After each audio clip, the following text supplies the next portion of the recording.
الحمد للہ رب العالمین والصلاة والسلام علی رسولہ محمد وعلی آلہ واصحابہ اجمعین اما بعد ربنا وبعث فیہم رسولا منہم یتلو علیہم آیاتک ویعلمہم الکتاب والحکمہ ویزکیہم انک انت العزیز الحکیم وقال تعالی وقرن فی بیوتکن ولا تبرجن تبرج الجاہلیۃ الاولی واقمن الصلاۃ وآتین الزکاۃ واطیعن اللہ ورسولہ انما یرید اللہ لیذہب عنکم الرجس اہل البیت ویطہرکم تطہیرا واذکرن ما یتلی فی بیوتکن من آیات اللہ والحکمہ ان اللہ کان لطیفا خبیرا وقال تعالی وأوحينا إلى موسى وأخيه أن تبوأ لقومكما بمصر بيوتا وجعلوا بيوتكم قبلة وأقيموا الصلاة وبشر المؤمنين صدق الله العظيم. درود شریف پڑھیں اللہم صلی علی محمد النبی الامی وعلی آلہ وسلم تسلیما. بہت طویل گفتگو نہیں کروں گا. آج محرم کی ایک تاریخ تھی، مغرب کے وقت دوسری تاریخ لگ گئی، تو محرم اور عاشورہ اس تعلق سے بات کرنی چاہیے. لیکن جو برننگ ایشو ہے، ہماری بچیاں جو مرتد ہو رہی ہیں سوشل میڈیا پہ دوسرے ذریعے سے معلوم ہو رہا ہے، اس سلسلے میں تھوڑی دیر میں بات کروں گا. لوگوں کے ذہنوں میں آتا ہے کہ موبائل چل گیا ہے، بے پردگی ہے، اور اس طرح سے بہت سی چیزیں پائی جاتی ہیں. اس وجہ سے یہ بچیاں مرتد ہو رہی ہیں، اسلام سے پھر رہی ہیں اور غیروں کے ساتھ اپنی زندگی اور اپنے ایمان کا سودا کر رہی ہیں. بے پردگی، موبائل، یہ سب چیزیں واقعی فتنہ ہیں. لیکن بے پردگی، موبائل کی وجہ سے کوئی اپنا ایمان چھوڑ دے اور کفر اختیار کر لے، یہ نہیں ہو سکتا. مسلمان نوجوان، مسلمان مرد عورت، سب دونوں صنف کے بہت سارے گناہ کر سکتے ہیں اور معاصی میں مبتلا ہو سکتے ہیں، لیکن ایمان نہیں چھوڑ سکتے. آپ دیکھو کتنے شراب پینے والے اور کتنے تاریکی میں زندگی گزارنے والے، جب کوئی ناگہانی موقع آتا ہے تو وہی ایمان کی بنیاد پر سامنے کھڑے ہو جاتے ہیں اور اپنے ایمان کی حفاظت کرتے ہیں اور قوم کی بھی جان و مال اور ایمان کی حفاظت کا ذریعہ بن جاتے ہیں. تو یہ چیزیں اصل نہیں ہیں. فتنے کہاں سے شروع ہوتے ہیں اور کس طرح سے ہماری بچیاں فتنوں کا شکار ہو رہی ہیں، اس کو ہم سمجھیں. فتنوں کا سرچشمہ اور یہ کالا دھواں اگلنے والا کنواں تعلیمی نظام ہے، کوچنگ سینٹرز ہیں. ایک بڑے ذمہ دار کا آج وائس پیغام جاری ہوا کہ بیوٹی پارلرز جو ہیں، یہ سینٹرز جو ہیں، یہاں سے بچے ہماری بھٹکتی ہیں اور گمراہ ہوتی ہیں. ہے وہ بھی مرکز، لیکن اب اس کا علاج بتلایا کہ ہمارے محلوں میں بیوٹی پارلر سینٹرز کھولے جائیں. تو غیروں کے ساتھ یہ معاملہ ہوتا ہے. ہماری بچیاں ہمارے محلوں میں سجیں گی تو ہمارے محلے میں فتنے شروع ہو جائیں گے. وہ پھول و پتی ہے، وہ کانٹے نکلے ہیں درخت کے بیوٹی پارلر. اصل سرچشمہ اور جڑ اور بنیاد اور جگہ اسکولز اور کوچنگ سینٹرز ہیں، اس کو سمجھیے. اور اس کا علاج اسلام نے پہلے ہی پیش کر دیا ہے، عملی طور پر پیش کر دیا ہے. ہماری قوم کے اندر، دنیا کے اندر، ملک کے اندر تعلیم کی لہر چلی ہے، یہ بہت اچھی بات ہے. اس لہر کے ساتھ معاملہ یہ ہوا کہ ہمارے پاس تعلیم گاہیں نہیں ہیں، اسکول نہیں ہیں، کوچنگ سینٹرز نہیں ہیں. اب ہماری بچیاں جاتی ہیں اور جائیں گی، کوئی روک بھی نہیں سکتا اور روکنا بھی نہیں چاہیے. وہ جو سوچ پیدا ہوئی تعلیم حاصل کرنے کی، اس سوچ کو صحیح رخ دینے کے لیے ضرورت تھی کہ ہمارے اسکولز ہوتے، ہمارے کوچنگ سینٹرز ہوتے، ہماری کلاسیں ہوتی اور پھر وہاں ہم کاؤنسلنگ کرتے، ذہن سازی کرتے. لیکن ہوا یہ کہ ہمارے پاس اسکولز نہیں، کوچنگ سینٹرز نہیں، دوسروں کے یہاں جاتے ہیں تو ایک پوری تنظیم، تحریک، ادارے، ایک کے بعد ایک کئی ترتیب وار ادارے لگے ہوئے ہیں ہمارے بچیوں کی کاؤنسلنگ کرنے کے لیے، اسلام کے خلاف سوچ پیدا کرنے کے لیے۔ جب کسی کے اندر سوچ پیدا ہو جاتی ہے تو اس سوچ کے نتیجے میں اسی چیز کو اختیار کرتا ہے جو سوچ پیدا ہو گئی۔ پہلے بتایا جاتا ہے کہ پردے میں رہو گی، بچے زیادہ پیدا کریں گے اور 3 طلاق دے دیں گے۔ ہزاروں ہزار لاکھوں لاکھ عورتیں بغیر طلاق کے پڑی ہوئی ہیں، ستی کے لیے مجبور کیا جاتا تھا، قانون بن گیا اس لیے مجبور نہیں کیا جا رہا ہے۔ بیوہ عورتیں اچھوت سمجھی جاتی ہیں، طلاق ہو گئی وہ گھر پہ آ گئی، ان کے بھائی باپ کوئی ان کو پوچھنے والا نہیں، بغیر طلاق دے بیوی کو چھوڑ رکھا ہزاروں ہزار۔ جب ٹرپل طلاق کا حکم آیا تھا سپریم کورٹ کی طرف سے، اسی وقت آیا تھا کہ جو بیوہ عورتیں پڑی ہوئی ہیں ان کی خبر گیری کی جائے، تو اس کو چھپانے کے لیے 3 طلاق کا شوشہ اٹھا دیا گیا۔ تو وہ سب چیزیں نگاہ سے اوجھل ہو جاتی ہیں، یہ چیزیں بتائی جاتی، بار بار کوئی چیز بار بار بتائی جائے خالی ذہن لوگوں کو تو وہی چیز بن جاتی ہے، تو وہاں سے سنائی جاتی ہے۔ اگر ہمارے پاس کوچنگ سینٹرز، ہمارے اسکولس ہوں تو یہ بچیاں یہی نہیں کہ دین پر باقی رہیں گی، بلکہ بڑی طاقت کے ساتھ، قوت کے ساتھ دین کی ترجمانی کریں گی۔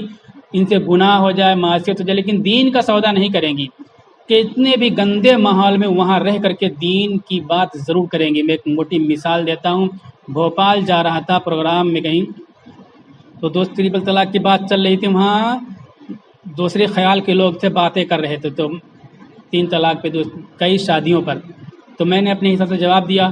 ایک خاتون میرے سامنے بیٹھی ہوئی تھی، بہت ہی بے پردہ تھی، وہ میں سمجھ نہیں پایا کہ یہ صاحب ایمان ہیں۔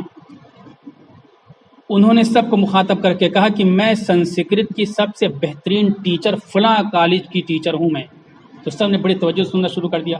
پھر کہا جو اسلام میں کئی شادیوں کی بات ہے وہ عورتوں کی پرورش کے لیے، سہارا بننے کے لیے، مدد کے لیے ہے، اور اسلام پر اعتراض کرنے سے پہلے تم دیکھو تمہارے یہاں کیا، فلاں بھگوان نے اتنی شادیاں کی، فلاں بھگوان نے اتنی شادیاں کی، حوالے کے فٹافٹ فٹافٹ۔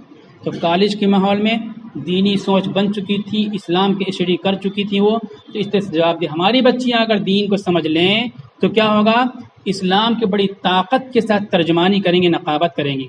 اب میں جو آیتیں میں نے تلاوت کی تھی، میں نے بتایا کہ اسلام نے تصور پیش کیا، فتنوں کی جڑ اور بنیاد اسکول اور کالج اور کوچنگ سینٹرز ہیں، اور فتنوں کا روکنے کے ذریعہ، ترقی کا ذریعہ، اندھیروں کو ختم کرنے کے ذریعہ بھی یہی ادارے، یہی مراکز ہیں۔ اسلام نے یہ چیزیں پیش کی تھی، لیکن یہ ادارے دوسروں کے پاس چلے گئے، ہمارے پاس نہیں ہیں۔ پہلی آیت ہم نے تلاوت کی، حضرت ابراہیم علیہ السلام کی دعا۔ کعبہ بنا رہے تھے، ابراہیم علیہ السلام کو پتہ چل گیا کہ مطلب نبی ہیں، مقبولیت کا وقت ہے یہ، تو اس وقت کیا دعا کر رہے تھے؟ ہم لوگ مسجدیں بناتے ہیں تو کیا دعا کرتے ہیں؟ بہترین اسٹون آ جائے، کوئی صاحب حیثیت، صاحب خیر آ جائے، مدد کر دے، بہترین ڈیکوریشن، سجاوٹ ہو جائے۔ پتھر اپنے ہاتھ سے پہاڑ سے اٹھا کر کے لاتے تھے اور دیوار اٹھاتے تھے۔ ابراہیم علیہ السلام بھی، اسماعیل علیہ السلام، دونوں نبی ہیں۔ دعا کر دیتے کوئی ہیرا جواہر، کوئی اچھا پتھر آ جائے، لیکن نہیں، انسانوں کے لیے دعا کیا، افراد اور اشخاص کے لیے، اولاد کے لیے، کہ میں ارینا مناسکنا وتب علینا، ہم کو حج کے مناسک سکھا دیجئے۔ سیکھنے کی تعلیم، عمر کتنی ہے؟ 110-90 سال اس طرح عمر ہے، لیکن سیکھنے کی تعلیم کر رہے ہیں۔ پھر اس کے بعد ہماری اولادوں کی ایمان کی حفاظت فرما، اولادوں کی ایمان کی دعا کرتے ہیں۔ اس کے بعد نبی کی دعا کرتے ہیں، وَبَعَثْ فِيهِمْ رَسُولًا مِّنْهُمْ، انہی میں سے ایک رسول بھیج، اور کیا کریں گے؟ وَيُعَلِّمُهُمُ الْكِتَابَ وَالْحِكْمَةَ وَيَتْلُو عَلَيْهِمْ آيَاتِكَ وَيُعَلِّمُهُمُ الْكِتَابَ وَالْحِكْمَةَ، جو ان پر تیری آیتوں کی تلاوت کرے اور ان کو کتاب سکھائے اور حکمت سکھائے۔ حکمت کی ایک تفسیر مفسرین نے کی کہ سنت سکھائے۔ سنت، ہم سنت جب بولتے ہیں تو 2 رکعت سنت سمجھتے ہیں، ناخن کاٹ لینا سنت، ختنہ کرا لینا سنت، ہم یہ سمجھتے ہیں۔ سنت سسٹم آف لائف، پوری زندگی کا نظام، اور ایسی سنت جو مکہ سے نکلنے کے بعد 8 سال کے اندر پورے مکہ کو فتح کرا دیا جس سنت نے۔ اور یہی نہیں، دنیا کی سپر طاقت ایران اور فارس کے سامنے 30,000 کے ساتھ والنٹیئر کے ساتھ 3 لاکھ آرمیز کے سامنے کھڑے ہو گئے، جا کر کے ان کی ہمت نہیں اس کے مقابلے میں میدان میں اتر سکے۔ آرمیز، ٹرینڈ آرمیز، وہ نہیں اتر سکے. یہ ہے حکمت، نبی کی سنت یہی حکمت. تو اللہ تعالیٰ کہتے ہیں، وہ دعا کرتے ہیں کہ حکمت سکھائے. حکمت کے ایک معنی سنت، ہم نے سنت کو چھوٹا سمجھ لیا، لیکن سنت یہ ہے پوری سسٹم. اور حکمت کا ایک دوسرا معنی وژڈم، سمجھ بوجھ تدبر. یہ نبی پیدا فرما، وہ سکھانے کا کام کرے گا. وہ ٹیچر ہوگا، معلم ہوگا، اور کیا سکھائے گا؟ کتاب کو سکھائے گا، حکمت کو سکھائے. وہی ذکیہم، اور ان کی روح کو پاکیزہ کرے گا. یہ دعا کی وہاں پتھر کی دعا نہیں کی، ڈیکوریشن کی دعا نہیں کی، سجاوٹ کی دعا نہیں کی. ہم کتنے اینٹ پتھر کی طرف جا رہے ہیں. مسجد نبوی مکہ 8 ہجری میں فتح ہوتا ہے. مکہ فتح ہو جانے کا مطلب پورا عرب فتح ہو چکا، لیکن مسجد نبوی میں چراغ نہیں جلا. 10 ہجری میں تمیم داری رضی اللہ تعالیٰ عنہ نے پرائیویٹ اپنے پیسے سے چراغ جلایا. غزوہ بدر کا واقعہ ہم پڑھتے ہیں، قیدی آئے، فدیہ لے لے، یہ سوچتے ہیں ہم، لیکن غور کریں کہ تعلیم پر کتنا فوکس کیا. آپ نے فرمایا جن میں کتنی فدیہ کتنا تھا؟ 4000 درہم.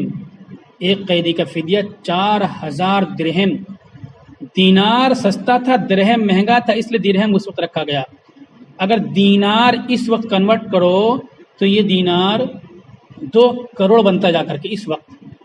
اگر چاندی درہم ہی رہنے دو تو یہ 4000 درہم اس وقت 10 لاکھ روپیہ بنتا ہے. ہمارے 10 بچوں کو پڑھا دیں تو اس کا فدیہ معاف، وہی فدیہ ہوگا 10 لاکھ. کیا پڑھائیں گے؟ جوڑنا گھٹانا سکھا دو میرے بچوں کو، لکھنا اور پڑھنا، ریڈنگ اینڈ رائٹنگ اور میتھمیٹکس کے 2 چیزیں بیسک صرف بتانا ہے، ڈیٹیل میں نہیں جانا ہے. لینگویج میں 5 چیزیں ضروری ہوتی ہیں لینگویج سکھانے کے لیے. لسننگ ہوتی ہے، اسپیکنگ ہوتی ہے، ریڈنگ ہوتی ہے، رائٹنگ ہوتی ہے، گرامر. 5 چیزیں ہوتی ہیں، 5 نہیں کرنا ہے. لسننگ میں ایک جملے کو 1000 بار بولنا پڑتا ہے. بچہ لسننگ کرتا رہتا ہے، سنتا رہتا ہے، پھر 2 سال بعد بولتا ہے مم مم پانی، ممی مم، ابو بولتا ہے، 2 سال بعد بولتا ہے. لسننگ بھی نہیں کرنا آنا ہے آپ کو، گرامر بھی نہیں پڑھانا ہے آپ کو.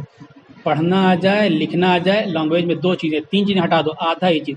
میتھمیٹکس جوڑنا آ جائے، گھٹانا جائے. میرے بچوں کو آپ کی فیس کتنی ہوگی؟ 10 لاکھ روپے. ایک بچے کی 1 لاکھ. LKG کی فرسٹ اسٹینڈرڈ کی 2 سبجیکٹ میں آدھے کی فیس یہ دی گئی. سب سے زیادہ اگر خرچہ کیا آپ صلی اللہ علیہ وسلم نے تو پڑھائی پر خرچہ کیا. اور ہم لوگ کس پہ خرچہ کرتے ہیں؟ بریانی پر خرچہ کرتے ہیں، جوتے پر خرچہ کرتے ہیں، موٹر سائیکل پر خرچہ کرتے ہیں، پیٹرول پر خرچہ کرتے ہیں، ڈیکوریشن پر، سجاوٹ پہ خرچہ کرتے ہیں. اور موبائل تو ہر بچے کے پاس، اور نیٹ پیک سب میں ڈلوانا ضروری ہے. فیس اسکول میں نہیں دیں گے، نانی مرنے لگے گی. مدرسے میں فیس نہیں دیں گے، کہیں فیس نہیں دیں گے، لیکن موبائل برابر نیٹ کا پیک ہم ڈالتے چلے جاتے. تو وہاں پڑھائی پہ اس طرح خرچ کیا. بات میں کرتا ہے کوچنگ سینٹر پر جو آیتیں تلاوت کی، اس میں کوچنگ سینٹر کی تعلیم دی گئی. یہ دعا کی کہ ٹیچر مل جائے. ٹیچر ہوں گے تبھی کوچنگ سینٹر چلیں گے. ایک اسکول ہوتا ہے، کلاس، کوچنگ سینٹر. اسکول میں جو سبجیکٹ ہوتے ہیں، ادر ایکٹیویٹیز ہوتے ہیں، پورے سال تک سبجیکٹ چلتے ہیں. کوچنگ سینٹر میں اصل سبجیکٹ پر دھیان دیا جاتا ہے، کنسنٹریٹ کیا جاتا ہے، تو بچوں کو پکڑ بن جاتی ہے اس پر اور جلدی کور کر لیتے ہیں. تو کوچنگ اور اسکول کے کھولنے شروع کرنے میں بہت سی پابندیاں، بہت سی چیزیں فل کرنی ہوتی ہیں.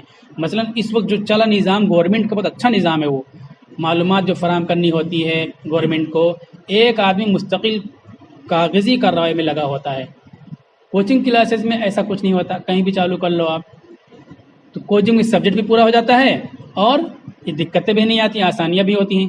یہ کب ہوگا؟ جب ٹیچر اپنے پاس ہوں گے. ٹیچر کی دعا کر رہے ہیں یہ ابراہیم علیہ السلام کعبہ بناتے وقت. ہم کو ٹیچروں کی قدر کرنی چاہیے. لاک ڈاؤن لگا ہوا ہے، اسکول بند ہے، ہم سوچے ایک مسلمان ہونے کی حیثیت سے نبی وہاں ہیں، ٹیچر کی دعا کر رہے ہیں. اللہ کے رسول فرما رہے ہیں میں ٹیچر ہوں. ہم نے ٹیچروں کی کتنی فکر کی. وہ کافر نے جنہوں نے براہ راست شمع نبوت کو بجھانے کی کوشش کی تھی، فائٹ کیا تھا، فائٹر تھے وہ. ان فائٹروں کو 10 لاکھ روپیہ دے رہے ہیں آپ صلی اللہ علیہ وسلم. ٹیچر کی اتنی اہمیت ہے. دشمن ہیں، قتل کیا کرنے کے لیے آئے تھے، شمع نبوت کو بجھانے کے لیے آئے تھے، لیکن میرے بچوں کو پڑھا تو 10 لاکھ روپیہ تمہارا ہم چھوڑ دیں گے، تم کو فری کر دیں گے، تم آزاد ہو جاؤ. ہم نے کتنی ٹیچروں کی فکر کی. کیوں سے ٹیچر سے پوچھا جا کر کے کہ بھائی آپ کا اسکول بند ہے، آپ کی سیلری نہیں مل پا رہی ہے، چلو ہمارے محلے میں کوچنگ کلاس چالو کر لو، آپ ہم 2000 روپے دیں گے، 100 200 بچوں سے لے لینا، آپ کوچنگ سینٹر چالو کر لو. کوئی فکر کی ہم نے؟ ہمارے پاس نظام موجود تھا۔ رسول اللہ صلی اللہ علیہ وسلم فرماتے ہیں کہ یہودی جن جن راستوں سے گئے ان تمام راستوں پر مسلمان گزریں گے۔ جن راستوں سے یہودیوں نے فتوحات حاصل کی، اللہ نے قرآن میں بار بار کہا کہ بنی اسرائیل کو پوری دنیا پر ہم نے اس وقت عزت دی تھی، ان کو تو کچھ کام کیا تھا تو عزت ملی تھی، ان کو خود قربانی دی تھی، اور دنیا کی ذلیل ترین قوم بن گئے۔ ضربت علیہم الذلۃ والمسکنہ، ذلیل ترین قوم بن گئے۔ کچھ غلطیاں کی تھی جس کے نتیجے میں ذلیل ترین قوم بن گئی۔ آپ نے فرمایا کہ جو کام یہودیوں نے کہے تھے میری امت وہ سارے کام کرے گی۔ موت کے منہ میں تھے، سامنے دریا ہے، پیچھے فرعون لڑ گئے کہ ہم ایک راستے سے نہیں جائیں گے۔ اللہ نے 12 راستے پیدا کیے، نبی موجود ہے، دعا کی برکت سے سارے راستے ہم کریں۔ ہمارا اختلاف 1.5 بالشت کا ختم نہیں ہو پایا ہر مسجد میں کہ سینے پہ ہاتھ باندھنا ہے کہ ناف کے نیچے ہاتھ باندھنا ہے۔ بالکل یہودیوں کی طرح چھوٹی چھوٹی باتوں پر اختلافات پیدا ہو گئے۔ تو آپ نے فرمایا کہ جن جن راستوں سے یہودی گزرے ہیں میری امت بھی انہی راستوں سے گزرے گی۔ جو فتوحات کے زینے راستے تھے ان سے گزرے تو فتح ملی، مسلمان ویسے گزریں گے تو فتوحات ملیں گے۔ جو ذلت کے راستے سے گڑھے تھے ادھر سے گزرے وہ ذلیل ہوئے، مسلمان راستوں سے گزریں گے تو ذلیل ہوں گے۔ حضرت موسیٰ علیہ السلام، حضرت ہارون علیہ السلام کہتے ہیں جب ظلم و زیادتی اور راستے بند تھے سارے تو بدلا کیا کرو، وَأَوْحَيْنَا إِلَىٰ مُوسَىٰ وَأَخِيهِ۔ اس میں کوچنگ سینٹر کے بارے میں بتا رہا ہوں۔ ہم نے موسیٰ اور ان کے بھائی ہارون کو وحی کی کہ اپنی قوم کو شہر میں بساؤ اور آباد کرو، اور کیا کرو، وَجَعَلُوا بُيُوتَكُمْ قِبْلَةً، اور اپنے گھروں کو سینٹر بنا لو۔ قبلہ مینس مرکز عبادت، اور قبلہ جو ہم یہ سمجھتے ہیں دوسرا سینٹر بنا لو، تربیت کا مرکز کا کوچنگ سینٹر بنا لو۔ اور کیا کرو، وَأَقِيمُوا الصَّلَاةَ، اور نماز قائم کرو، وَبَشِّرِ الْمُؤْمِنِينَ، اور ایمان لانے والوں کو بشارت سنا دو۔ جب حالات اتنے خراب ہوں کہ آپ پنچایتی نظام کے مطابق علی اعلان مراکز میں نہیں کام کر سکتے تو گھروں کو مرکز بناؤ اور گھروں میں سب کام کرو۔ تو حالات یہ لاک ڈاؤن لگا، اسکول بند ہے تو ہمارے اندر کوچنگ سینٹر ہونے چاہیے۔ اب آتے ہیں ایک تیسری آیت جو ہم نے تلاوت کی، اس میں اللہ تعالیٰ نے خواتین کو مخاطب کیا، ازواج مطہرات کو مخاطب کیا کہ تم کیا کرو، اپنے گھروں میں ٹھہری رہا کرو۔ وَلَا تَبَرَّجْنَ تَبَرُّجَ الْجَاهِلِيَّةِ الْأُولَىٰ، اور پہلی جاہلیت کی طرح بے پردہ ہو کر کے نہ پھرا کرو۔ پہلی جاہلیت بول کر کے بتلا دیا گیا کہ ایک جاہلیت اور آنے والی ہے بعد میں، جہاں جب لوگ بے پردہ رہیں گے اور بے پردہ لوگ گھومیں گے، عورتیں بے پردہ گھومیں گی، بے پردگی کو عیب نہیں سمجھا جائے گا، تو ایسا مت گھوما کرو۔ اب گھر میں رکے رہیں گے، گھر میں کیا کام کریں گی، کیا ذمہ داری ہوگی ان کی؟ ذمہ داری یہ ہوگی وَاذْكُرْنَ مَا يُتْلَىٰ فِي بُيُوتِكُنَّ مِنْ آیَاتِ اللَّهِ وَالْحِکْمَةِ، تم تذکرہ کرتی رہو، آپس میں ڈسکشن کرتی رہو، باتیں کرتی رہو، جو اللہ کی کتاب تمہارے سامنے تلاوت کی جاتی ہے اور پڑھی جاتی ہے، اور حکمت کی باتوں کو آپس میں مذاکرہ کرتی رہو۔ اللہ کی کتاب قرآن کی آیت، قرآن کے احکامات، اور حکمت کا ایک معنی میں نے پہلے بتلایا سنت، دوسرا معنی وژڈم، یہ عورتیں تذکرہ کرتی رہیں۔ مردوں کی ذمہ داری باہر کمانا، باہر جانا، ان کو نہیں روکا گیا۔ عورتیں گھر میں رہیں گی تو کس کو سنائیں گی؟ بچوں کو سنائیں گی، خود ایک دوسرے سے مذاکرہ کریں گی اور سننے سنانے کا کام کرتی رہیں گی۔ اور پھر آگے اللہ تعالیٰ کہتے ہیں وَأَقِمْنَ الصَّلَاةَ وَآتِينَ الزَّكَاةَ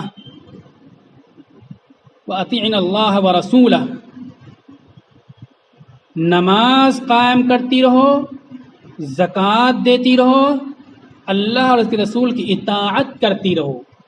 سکھانے کا ایک طریقہ یہ ہے کہ آپ منہ سے بول بول کے سکھاؤ، لیزننگ، بچوں کے سامنے ہم لیزننگ کریں گے، سنائیں گے تو سنتے سنتے سنتے سنتے اس کی سمجھ میں آ جائے گی۔ انسان وہی دیکھتا ہے جو سنتا ہے، وہ جب تک اس کے خلاف دوسری چیز نہ دیکھ لے وہ، اور انسان وہی بولتا ہے، وہی دیکھتا ہے جو سنتا ہے۔ جو بولے، جو سنے گا وہی بولے گا، جو سنے گا وہی دیکھے گا، اور پھر وہی سوچے گا۔ سنے اس کے بعد کیا ہوگا، جو دیکھے گا ویسے ہی کرے گا۔ سکھانے کا ایک طریقہ زبان سے ہے کہ سنے گا انسان، پھر سوچے گا، پھر وہ کرے گا۔ دوسرا طریقہ ایٹیٹیوڈ کے ذریعے سے کر کے دکھاؤ۔ اب عورتوں کی ذمہ داری یہ دی گئی کہ نماز گھر میں پڑھتی رہیں، زکوٰۃ دیتی رہیں، اللہ کے رسول کی اطاعت کرتی رہیں، اللہ کی اطاعت کرتی رہیں۔ جب اس طرح گھر میں عورتیں کریں گی تو اس میں صرف عورتوں کی تربیت کا حکم اور ہدایت نہیں ہے، بلکہ نسلوں کی تربیت اور تعلیم اور ان کو دین پر کھڑا کرنے کا ایک نظام، ایک تصور پیش کیا گیا، یہ عورتیں کریں گی۔ اب ان گھر میں رہیں گی عورتیں، گھر کیا ہے، سینٹر بنانے کے لیے کہا گیا، مرکز بنانے کے لیے کہا گیا، اور گھر کے بارے میں۔ تو اب ان 3 آیتوں سے بات یہ سمجھ میں آئی کہ ٹیچر بہت اہم ہوتے ہیں۔ دوسری بات یہ ہے کہ فتنوں کو روکنے کے لیے اور دین کے غلبہ کے لیے، دین کی اشاعت کے لیے، فروغ کے لیے ضروری کہ ہمارے یہاں سینٹرز ہوں، مراکز، ہمارے گھر مراکز ہوں، دینی نہج پر ساری چیزیں ہوں۔ عصری تعلیم، ماڈرن ایجوکیشن، مولویوں کو بدنام کرنے کے لیے مولویوں کے دشمن، اسلام کے دشمن، جس طرح چور پہرے دار کو مارتا ہے، واچ مین کو مارتا ہے، چوکی دار کو مارتا ہے، قتل کرتا ہے، بالکل اسی طرح مولویوں جو پہرے دار ہیں، واچ مین ہیں، چوکی دار بدنام کرنے کے لیے سوشل میڈیا چلاتے ہیں کہ فلاں نے یہ فتویٰ دے دے میتھمیٹکس پڑھو گے تو گناہ ہے، پھر مسلمان سائنس سے پیچھے چلے گئے۔ رسول اللہ صلی اللہ علیہ وسلم میتھمیٹکس پڑھوا رہے ہیں بچوں سے۔ امام غزالی کا نام لے کے لوگ سوشل میڈیا چلا رہے ہیں۔ امام غزالی کی کتاب احیاء العلوم موجود ہے، ہو سکتا ہے یہاں بھی مل جائے، نیٹ میں مل جاتی ہے، اور جہاں ہم رہتے ہیں وہاں تو موجود ہے، دکھایا لوگوں کو۔ امام غزالی لکھتے ہیں کہ میتھمیٹکس سیکھنا مسلمانوں پر فرض کفایہ ہے۔ کسی شہر میں اگر کوئی میتھمیٹیشین مسلمان نہ ہو تو سارے مسلمان گنہگار ہوں گے۔ امام غزالی لکھتے ہیں کہ میڈیکل ایجوکیشن مسلمانوں کو حاصل کرنا فرض کفایہ ہے۔ کسی شہر میں مسلمان ڈاکٹرز نہیں ہیں تو سارے مسلمان گنہگار ہوں گے۔ اتنے بڑی بڑی عمارتیں ہم بنا لیتے ہیں، لیکن ہمارے MBBS ڈاکٹر نہیں ہیں، گائناکولوجسٹ ڈاکٹر ہمارے پاس نہیں ہے، آفثالمولوجسٹ ہمارے پاس ڈاکٹر نہیں ہے۔ فرض کفایہ، سارے مسلمان ایک طرف سے گنہگار ہو رہے ہیں۔ کہیں مسلمان کی میت ہو اور اس بستی کے سارے کچھ مسلمان اس کی نماز جنازہ نہ پڑھیں، ایسے پھینک دیں، تو سارے مسلمان گنہگار ہوتے ہیں۔ نماز جنازہ پڑھنا فرض کفایہ ہے، کچھ لوگ پڑھ کے دفن کر لیں تو باقی لوگ گنہگار نہیں ہوں گے۔ اسی طرح سے میتھمیٹکس کا ایجوکیشن، میڈیکل کے ایجوکیشن اور جتنی بھی ضروریات ہیں مسلمانوں کے لیے، کسی بستی میں اس علم کے ماہر مسلمان نہ ہوں تو سارے مسلمان گنہگار ہوں گے۔ تو امام غزالی ایسا کہہ گئے، مولویوں سے کاٹنے کے لیے لوگ ایسا کہتے کہ امام غزالی کہہ گئے سائنس سیکھو گے تو گنہگار ہو جاؤ گے، میتھمیٹکس سیکھو گے گنہگار ہو جاؤ گے۔ یہ جھوٹی بات علماء سے کاٹنے کے لیے۔ جتنا علماء ہمدرد، دنیا میں کوئی قوم مسلمانوں کی ہمدرد نہیں ہے، مسلمانوں کے لیے قربان دینے دنیا کی۔ میرے سامنے سینکڑوں ہزاروں NGOs ہیں، ان کی رپورٹیں جتنا بےمانی کرتے ہیں کھلم کھلا، آپ مولویوں کی مثال نہیں پیش کر سکتے ہو۔ چھپر میں مولوی رہتے ہیں، 2 سال بعد جا کر دیکھو چھت پڑ جاتا ہے۔ لیکن دوسرے NGO دیکھ لیجئے، گاؤں میں آتا ہے مڈ ڈے میل، ہندی میں کیا بولتے ہیں، کھانا بجاتا ہے بیچ والا، دوپہر کا کھانا بچوں کا، بھینسیں پردھانوں کی کھاتے ہیں، کھلم کھلا بھینسوں کو کھلاتے ہیں، بچوں کے ہونٹ پہ نہیں لگنے پاتا، کوئی ان کو بےمان نہیں کرتا۔ تو علماء کو بدنام کرنے کے لیے سب چیزیں کہہ دی گئیں۔ علماء کا جو کام تھا وہ کر رہے تھے، جو اسکول والے تھے ان کی ذمہ داری تھی کہ یہ سب کا نظام قائم کرتے ہیں۔ ہمارے پاس کوچنگ سینٹر نہیں ہے، ہمارے پاس اسکولز نہیں ہیں، اس لیے ہماری بچیاں گمراہ ہو رہی ہیں اور دین اور ایمان کا سودا کر رہی ہیں۔ جس طرح ہم دوسرے مقامات پہ بہت پیسہ خرچ کرتے ہیں ثواب کے لیے، اسی طرح اس وقت کوچنگ سینٹر قائم کرنا بھی مسلمانوں پر فرض کفایہ ہے۔ ہر محلے میں کوچنگ سینٹر قائم کریں اور وہاں اپنی لڑکیوں کو تعلیم دیں، اور دنیاوی تعلیم بھی دیں، کم سے کم 12ویں تک لڑکیاں تعلیم حاصل کریں۔ 12ویں تک جو لڑکیاں تعلیم یافتہ ہوں گی وہ اللہ تعالیٰ نے کہا گھر میں حکمت کی باتیں کریں، بچوں کی تربیت ہو سکے۔ جو بچیاں 12ویں تک پڑھی ہوئی ہوں گی وہی بچیاں اس وقت پرائمری اسکول کے سبجیکٹ کو پڑھا سکتی ہیں۔ آپ جو اسکول کے پڑھے ہوئے لوگ دیکھ لے جا کر کے، جو پڑھنے پڑھانے سے جڑے ہوئے ہیں، 12ویں اور 10ویں 9ویں میں جو سبجیکٹ پڑھائے جاتے تھے پہلے، آج پرائمری میں وہ چیزیں آ چکی ہیں۔ تو جب 12ویں پڑھی ہوئی ہوں گی تبھی بچیوں کو پڑھا سکیں گی۔ اللہ تعالیٰ نے بتلایا کہ یہ تم حکمت کی باتیں عورتیں کرتی رہو، تم تو کیسے کریں گی؟ جب ان کی پڑھائی ہوگی تب کریں گی۔ اور میں بتا دوں اسکولوں سے بہتر پڑھائی کوچنگ سینٹر میں ہو جاتی ہے۔ اب کوچنگ سینٹر ہوں گے تو پڑھائی ہوگی، کوچنگ سینٹر نہیں ہوگی تو پڑھنے جائیں گی لڑکیاں ہماری، کوئی روک نہیں سکتا ان کو، جائیں گی پڑھنے کے لیے۔ وہاں جائیں گی تو پڑھائی تو کر لیں گے، لیکن ایمان کا سودا ان کا ہو جائے گا، ایمان ختم ہو جائے گا، مرتد ہو جائیں گی، ادارے لگے ہوئے۔ تو ہم نے الٹے سیدھی بات کر دی، جس طرح سے بھی کر سکا۔ بات سمجھ میں آ گئی ہوگی کہ جو حالات ہیں، جو فتنے ہیں، ان فتنوں سے لڑنے کا بہت ہی طاقتور اور بنیادی ذریعہ تعلیم ہے۔ تعلیم کے لیے بڑی اہمیت کے حامل ٹیچر ہوا کرتے ہیں۔ نبی کعبہ بنا رہے ہیں، کعبہ کی دیواریں اٹھا رہے ہیں اور ٹیچر کی دعا کر رہے ہیں۔ اللہ کے نبی فرماتے ہیں انما بعثت معلما، میں ٹیچر بنا کر کے بھیجا گیا ہوں۔ ٹیچر بولے تو ہم نہ سمجھے کہ یہ 500 روپیہ والے ہیں. ٹیچر بہت اہمیت رکھتی ہمارے، ہم سمجھتے نہیں کہ فوج میں دیکھ لیجئے، پولیس میں دیکھ لیجئے، دوسرے مقامات پہ. گزشتہ جمعہ میں بتایا تھا ایک مدرسے میں یہیں چھاپا پڑا، کوئی معاملہ ہو گیا تھا، پولیس سب کو مار رہی تھی، لڑکوں کو مار رہی تھی، اساتذہ کو مار رہی تھی. تو ایک کمرے میں سب استاد بند تھے، تو مارنے لگے پولیس والے. تو بولے تم کون ہو؟ بولے ہم لوگ استاذ ہیں. وہ سمجھ نہیں پائے استاد. وہ بولے ہم لوگ مدرس ہیں. وہ بھی نہیں سمجھ پائے. تو کسی نے بولا ہم لوگ ٹیچر ہیں. سب نے ہاتھ رکھ، ٹیچر ہے ٹیچر. تو ٹیچر کی اتنی اہمیت ان کے دلوں میں ہے. ہم ٹیچر جب بولتے تھے، یہ ٹیچر بہت اہم ہوتے ہیں. ہمارے دین نے ٹیچر کی اہمیت بتلائی. نبی ہیں، دعا کرتے ہیں، اللہ کے نبی فرماتے ہیں میں ٹیچر ہوں. ٹیچر بہت اہم ہوتے ہیں، ان کی قدر کریں ان کی. اس کے بعد ہم اسکولی نظام قائم کریں. اگر پیسہ ہمارے پاس ہے، پیسے کی دقت ہے اور دوسری مشکلات ہیں، تو کم سے کم ہر محلے میں کوچنگ سینٹر قائم کریں ہی کریں. یہ بہت ضروری ہے. میں کہہ رہا تھا کہ ہم دوسری چیزوں پہ پیسہ بہت خرچ کرتے ہیں، اس پہ توجہ نہیں دیتے. اللہ کے نبی کیا کیسے کھا سکتے ہیں؟ میں نے بتا 10 لاکھ روپیہ فرسٹ اسٹینڈرڈ کے 2 سبجیکٹ کے لیے. تو ہمیں اس پہ فکر کرنے کی ضرورت ہے. اللہ تعالی ہم سب کو عمل کی توفیق عطا فرمائے.